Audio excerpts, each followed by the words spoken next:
The story starts with Roberto visiting a car repair shop. The mechanic tells him the car is now fixed and almost like new after replacing the damaged parts. Roberto thanks him, signs the receipt, and drives the car around the city. Later, though, he abandons the car on the road and walks away as if it doesn't belong to him. The focus then shifts to Roberto's teenage daughter Alejandra, who is spending time at the beach. We learn that Roberto and Alejandra are leaving their home in Puerto Vallarta to start a new life in Mexico City. Their car ride is quiet, with little conversation, and there's a tense atmosphere. At one point, Alejandra asks what happened to the car. Roberto lies, saying he sold it after it was repaired. The rest of the journey is silent, and they eventually arrive at their new apartment in Mexico City. As they settle in, the strained relationship between Roberto and Alejandra becomes apparent. While unpacking, Roberto tries to hide his feelings but is clearly upset. It's obvious something tragic has happened, and both are struggling to move on from their painful past. The next morning, Alejandra begins at her new school. She feels nervous and out of place, unsure where to sit in class or how to make friends. During a break, the principal tells her about the school's strict rules, including mandatory drug tests for all students. Alejandra agrees and provides a urine sample. At lunch, a group of classmates approaches her. They introduce themselves as Jose, Camila, Javier, Irene, and Manuel. At first, they seem friendly, but their questions quickly become personal and invasive. They ask why she moved, what her father does, and other private details. Alejandra tries to answer politely, mentioning her love for surfing and her father's plan to open a seafood restaurant. Despite her efforts, they laugh and act dismissive. Later, the group invites her to hang out after school. Alejandra calls Roberto for permission, and he, busy with his restaurant plans, is happy she's making friends. After school, Alejandra joins them at Jose's house. While the boys play video games, the girls talk. Camila casually admits she uses cannabis and mentions she expects her drug test to be positive. She explains that the school offers rehabilitation programs instead of strict punishments. She also shares how some students cheat on the tests by swapping urine samples. That evening, Alejandra spends time with her father, but their relationship remains distant. They quietly watch a movie before heading to bed. The next day, Roberto has problems at work. His assistant chef struggles with basic tasks, leaving Roberto frustrated and causing him to leave work early. The following day, Roberto receives a call from Alejandra's school, informing him that her drug test came back positive. In the car, Roberto calmly confronts Alejandra. She admits she has been smoking for 3 months. Instead of scolding her harshly, Roberto asks her to stop. Alejandra promises to quit, and they drop the subject. While Alejandra continues to spend time with her classmates, Roberto struggles emotionally. Still grieving, he snaps at work and ends up leaving early again to rest at home.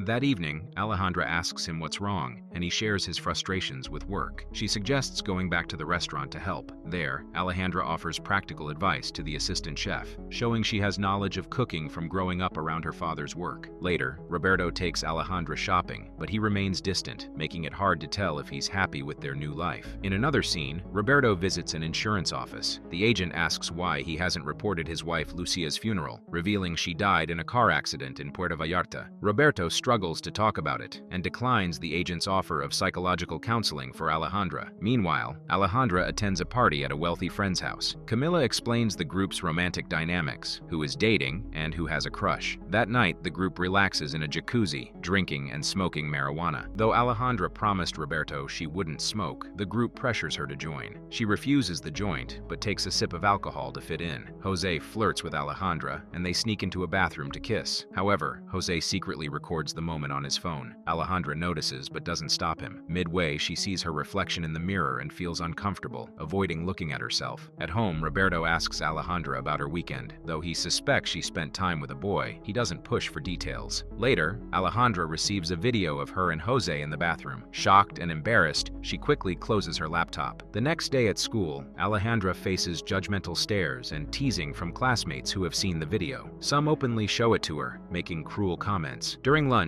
Camila and Irene distance themselves, with Camila blaming Alejandra for the situation. That evening, Alejandra cooks dinner for Roberto. The following day, the bullying worsens, with students passing her mean notes. During a break, Manuel and Javier corner her in the girls' bathroom to harass her. Frustrated and scared, Alejandra runs out, grabs one of their phones, and smashes it in anger. This leads to a meeting with the principal, where Roberto is called in. Manuel lies, claiming they were working on a school project, and that Alejandra overreacted. To protect her father from further embarrassment, Alejandra goes along with the story. Manuel even demands a new phone, saying Alejandra broke his without reason. At home that evening, Roberto tries to talk to Alejandra, but she barely responds. She seems distant and cold. When he asks why she's acting out, Alejandra avoids answering and retreats to her room. The next day, the bullying continues. Students draw rude pictures and make jokes about her. Alejandra feels alone while Jose remains popular and unaffected. He tries to talk to her, but this only worsens things with Camila, who clearly likes him. The video has caused Camila to dislike Alejandra even more. During lunch, Camila and Irene invite Alejandra to a party. Hoping to fix their friendship, Alejandra agrees. That afternoon, while getting ready at Camila's house, the girls pressure Alejandra to wear a revealing dress. When she hesitates, they mock her and insist the dress makes her look pretty. They also take a picture of her without asking, joking that Jose will like it. This upsets Alejandra, but the girls continue teasing her. When Alejandra tries to leave, the bullying turns physical. Camila slaps her, and with Irene's help, cuts Alejandra's hair with scissors. Devastated, Alejandra locks herself in the bathroom, crying as she stares at her reflection. Her life feels like a nightmare, and it's clear things might get worse. The next day, the harassment continues. Manuel and Javier approach Alejandra in class, taunting her. Manuel grabs her ring and pockets it. Angry and tired of the bullying, Alejandra snatches the ring back and punches Manuel in frustration. That afternoon, Alejandra went home and lay on her bed, overwhelmed by everything she was going through. Her phone rang, a call from family in Puerto Vallarta. They told her that her mother's car, which was supposed to have been sold, had been found abandoned a few days ago. It was still registered under her father's name. This news shocked Alejandra, and she went to her father's restaurant to confront him. When he admitted it was true, Alejandra felt betrayed and left, deeply hurt. Back at home, she thought about the tragic accident that had taken her mother's life. The memories flooded back, and the pain felt fresh all over again. The next day, Alejandra went to school and gave Manuel a new phone, as he had demanded in exchange for the one she had broken. Later, she spent some time swimming alone before heading back to class. It was her birthday, a detail she had shared with her so-called friends when they first met. But instead of celebrating, they used it as another way to humiliate her. After class, her classmates surrounded her, making it impossible for her to leave. Someone brought a cake and sarcastically said it was special for her. They smeared cake all over her face, with Camila being especially cruel. By the end, they pushed her face into the cake, leaving Alejandra humiliated and sick. When she started throwing up, they finally walked away. That night, Alejandra hit her breaking point. She decided to leave the city and return to Puerto Vallarta. She even bought a bus ticket, but at the last moment, she changed her mind and went back home. Her father had prepared a special dinner for her birthday,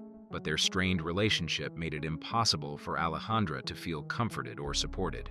The next day, the class went on an overnight trip with their teachers. On the bus, Alejandra sat alone, avoiding Jose, who tried to talk to her. She hated him, blaming him for all the pain she was going through. At the trip's destination, Alejandra was placed in a room with two girls who were just as cruel as her other bullies. They locked her in the bathroom by blocking the door with furniture. While she was stuck inside, they went through her belongings and took whatever they wanted. Alejandra stayed trapped in the bathroom for hours, helpless and alone. That evening, the rest of the class had a party where they drank too much and acted recklessly. Jose and Camila were kissing in front of everyone, while others joined in the wild behavior. Later in the night, Javier assaulted Alejandra, an act he shamelessly bragged about to Manuel. The complete lack of care or kindness from anyone around her pushed Alejandra further into despair. Late at night, the group went to the beach for a campfire, dragging Alejandra along even though she was exhausted, both physically and emotionally. The bullying didn't stop. They forced her to drink alcohol, poured it on her face, and humiliated her further. The boys went to the extreme of urinating on her, reducing her to tears in front of everyone. Even the girls, disgusted by the boys' actions, decided Alejandra needed to clean up and forced her into the ocean. Laughing and playing, they forgot about her. Weak and unable to swim, Alejandra drifted further into the water. When they realized she was gone, it was too late. Believing she had drowned, they frantically searched and called her name, but she was nowhere to be found. Panicked and scared, the group huddled by the fire, trying to figure out how to explain what had happened. However, Alejandra hadn't drowned. She managed to pull herself out of the water far away from them. Exhausted but alive, she emerged from the ocean. The next morning, as the students prepared to leave, the teachers took attendance and realized Alejandra was missing. Concerned, they searched her room and quickly suspected something terrible had happened. Questioning the students, they claimed they had been playing by the ocean when Alejandra disappeared, offering no other details. The teachers accepted their story and informed Alejandra's father, Roberto, that his daughter was missing. Authorities began searching the waters for her body. Devastated, Roberto quickly left for the beach, desperate to find her. Meanwhile, Alejandra had already made her way to the bus station and bought a ticket to Puerto Vallarta. This time, she didn't hesitate. She got on the bus and left.